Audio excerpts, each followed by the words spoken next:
All right, what's up? So today we're gonna talk about finding your entry for a pullback. I'm gonna talk about a little bit market structure, so you can kind of get where I'm coming from. Um, but in this regard, it's just mainly about understanding um, what's going on with the chart from a technical standpoint and finding your entry. And there's a lot of different ways you can find your entry. You could just use support resistance. You could use a Fibonacci. You could use um, market structure, price action. It all depends on like how you view. So once you figure out your strategy of like how you want to find your entry point, well, how you view charts in general, I mean, then you'll figure out how you will base your entry point based on that um, information. All right. So in this case, um,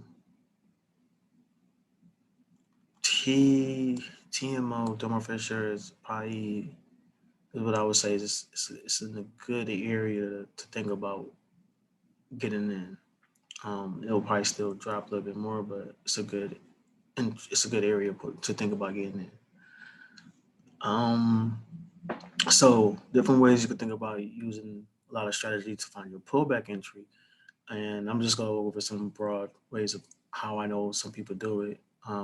Not gonna say which one is my way or if I'm even gonna show my way, but just in general, this is how people typically find their entry point. So use the Bollinger Band and wait for price to at least come below this midline, the 20 EM, which is basically the 20 moving average. And because typically to a lot of people, this area above the line is expensive. It's only when you're below the line that you're getting it's considered not expensive. So meaning that you're getting it for a better price. Um, and it's based on like the standard deviation of volatility. Because if you're at the bottom of that halfway point, then you're on the below area, um, the bottom range of where price action will possibly be of where price will move around to. So if you're in the at least in the bottom half, then you're kind of in a better area from that perspective. So here we start to see we're starting to we just cross over half that channel. So some people might wait for it to get here, or maybe they'll combine it. So we're below this midline, so we're below the 20 MA, and then they'll combine it with support and resistance and may say, okay, it was a sign of weakness here, but support you looks like it's around here. So maybe you might make an entry like right here at the bottom of the green line, right? Of the candle. Because it's already still dropping, so you might make your entry here. Or you might wait for confirmation and might be looking at the charts and you're waiting for something like maybe on a lower time frame and price starts cranking around here. You wait for it to find its um where it's gonna support, where's the support, and then get in on the ride up.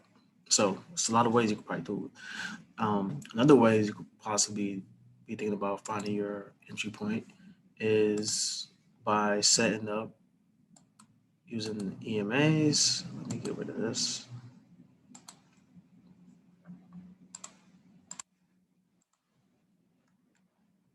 So you can make your entry point based on this. So in this case, the white line is the 20, the red line is the 50, and the blue is the 200. So you can make it say um, you can make your entry point when it gets below the 20 and below the 50 because you're getting a good buying area. Or you might be super patient and wait for ever price to ever come to a price where it's at the 200. You might set up another MA where it might be at the 90 and use the 90 or the 100. So just putting it out there. Uh,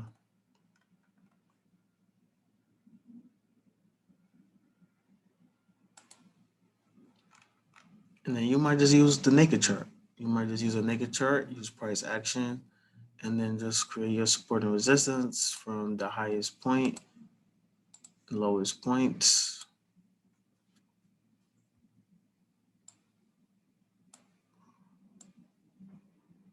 Highest point here. Then you might just set up the Fibonacci.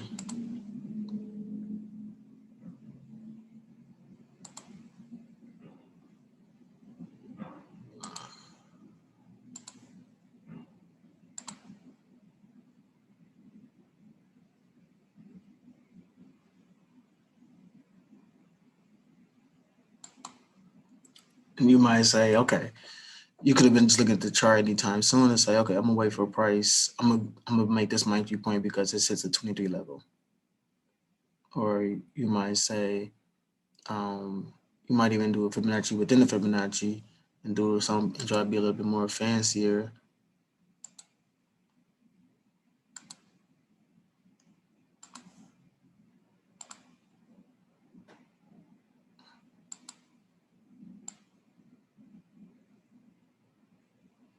You might get a little bit fancy, use a little technique that I learned before. So use the between the 23 and the 0 level, use a Fibonacci here, and maybe use a 5 level from here, from maybe saying that would be your entry point. Or you might use the just want to line this up properly.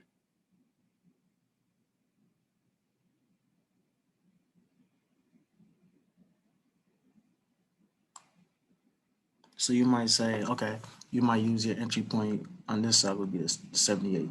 So you might say, I'm gonna use the 78 and then make this my line right here. So your entry would be at the 451.78 or 451, I mean 451.86 or 450, 448.46. So depends. There's a lot of ways people use Fibonacci, and a lot of people use how they determine how they do pullbacks. Just find the ones you find more comfortable doing that makes it simple for you, and you just go and do it. I mean, everything is subjective at the end of the day. Like nobody can accurately predict where the market's going to go every second, every day. We can use the data presented to us and the charts and everything, and to our knowledge of how we perceive the chart to make us um, come to a conclusion of where we think price might end at and come back to or target at, and use that information to come to that conclusion. But nobody is 100%. So when I look at this chart, you could do it this way. Um, let's get rid of this. Let me do another. Oh, well, you can use indicators too, right? You can use indicators. Um,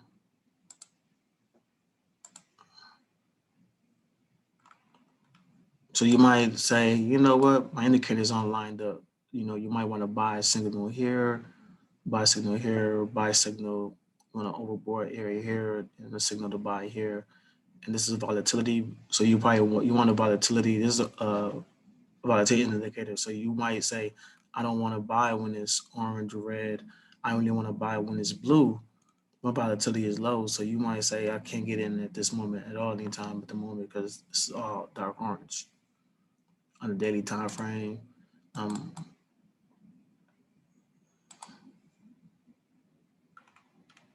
if you go down to different time frame, then it's a different story. So in this case,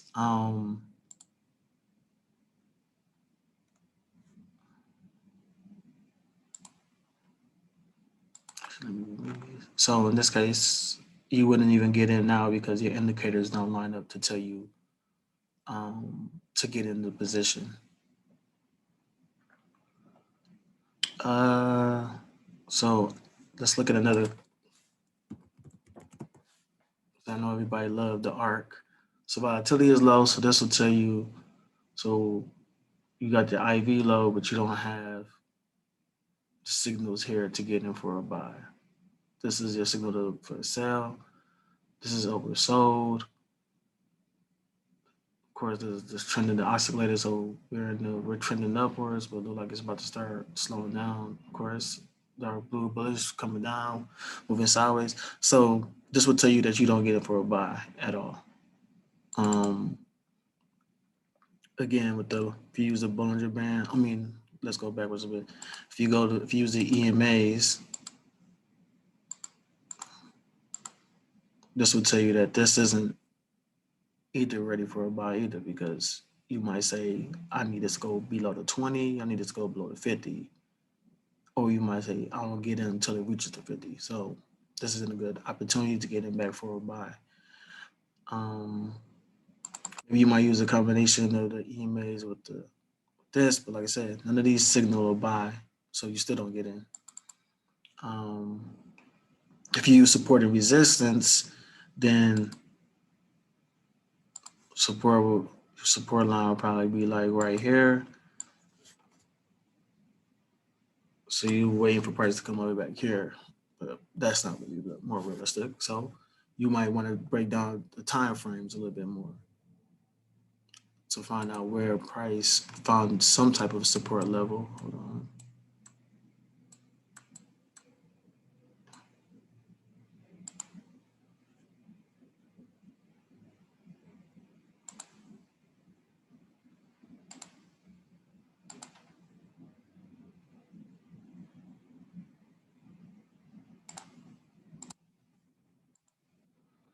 Okay, so in this case, this still doesn't give you an area to buy, but like let's say you use a support, so you want to just find an area where you would think price entry point. So you notice that, remember, this is the daily support. So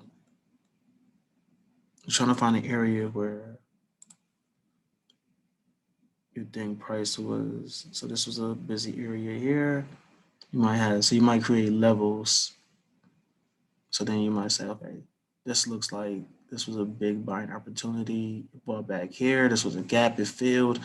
If anything, price might come back to like around this area.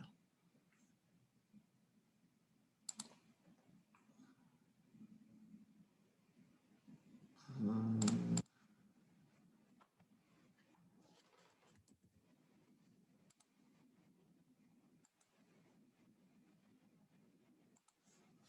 So you'll tell yourself, so this was a gap. It filled the gap. It didn't come further below that.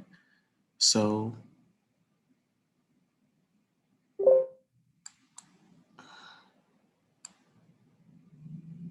you'll find that to be your next level, right? Because this was like a sort of support broke through, came back up here, like it touched back here in this area. So it looks like this is a good. This might be a support level. Um, and then so you'll probably consider this to be where you'll get in at. Um, and then maybe you say, you know what, that'll be your first time to get in, and the price you'll average down this level, and then maybe like this level, because there's a gap here. So you would think it needs to be filled. Hmm. Yeah, so we'll make these zero. Let's do it. Let's color code it actually. So you'll probably make this one like,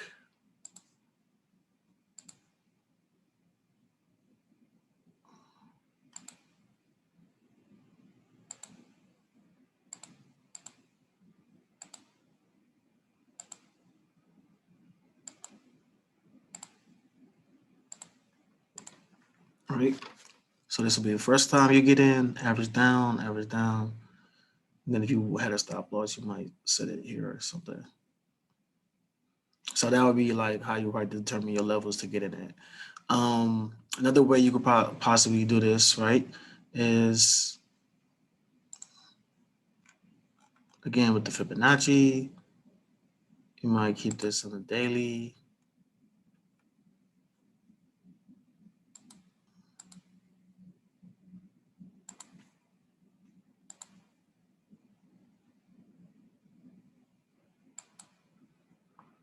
Tell yourself that your retracement level looks like there's a little bit of action around the 5. So you'll probably determine your entry point would be around here at the 108 area.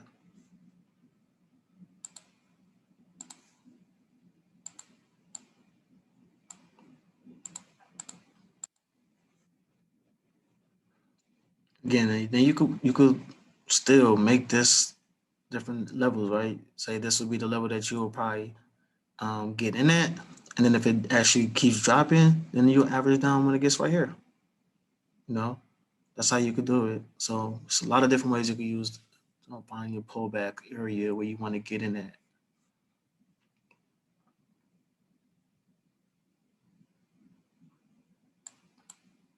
Because off rip, I mean, you don't need indicators, none of that. This tells you too high. It's been running up too high. Your best chance is if you might, yeah, it still might have been a little bit too high. So you know right now you're buying at the high. This is you're buying at the 52 week. You're buying at the all time high. So we know this is already too high. Even if you was to like break it down, like let's start from the weekly, and you're like you don't even want to use anything in the first three candles from the all time high. Oh, well, that's already there.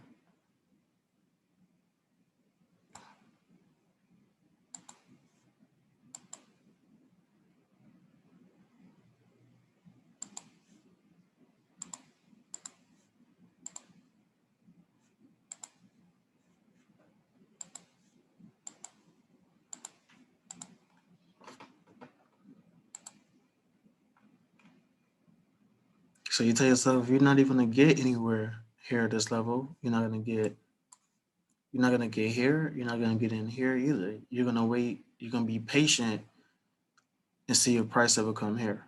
And if price doesn't really, if the price doesn't act like how you want it to act, if it doesn't come back this low, then you readjust. You come up with a trading plan and have a second backup plan that this only happens if price is going for 30 more days and never comes below further this area. Then you will say, okay, I'll adjust the level from here to here. So a lot of ways you can find a pullback because I mean, Lloyd's about to find a base. I don't know if I have time to go over market structure. I think this has been recording for a while. Try not to make these videos too long. How do I see the time it's been recording for?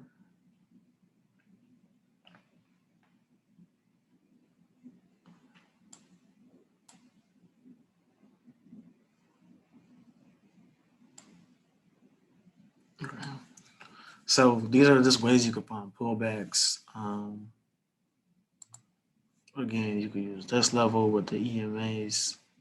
Just use the 20, 50, 200, allocate different positions to each side, to each level.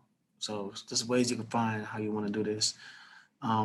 Use a combination of the two with the Bollinger Bands, with the EMA. So maybe you might make a rule, trading plan, your own rule, because you got to find what works for you. So let's say, for instance, you know and understand you don't want to buy anything above the 20, but you technically don't want to buy anything. You want to buy when it's more close to the 50.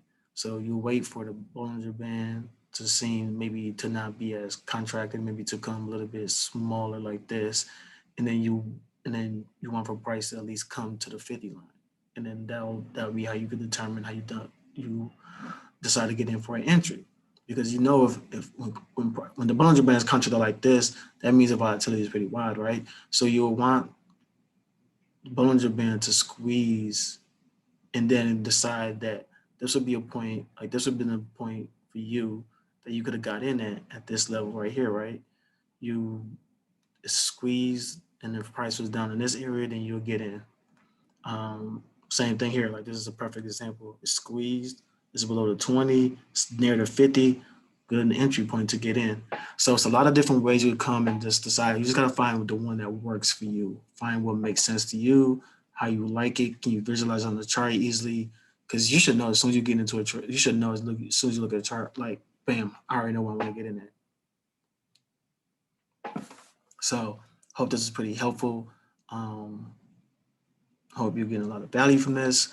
Let me know if anything doesn't make too much sense to you. Um, and I'll try to clear it up in another video or respond to it. Hope you appreciate the video, and anything you feel like I did wrong, let me know. All right, great. You have a good one.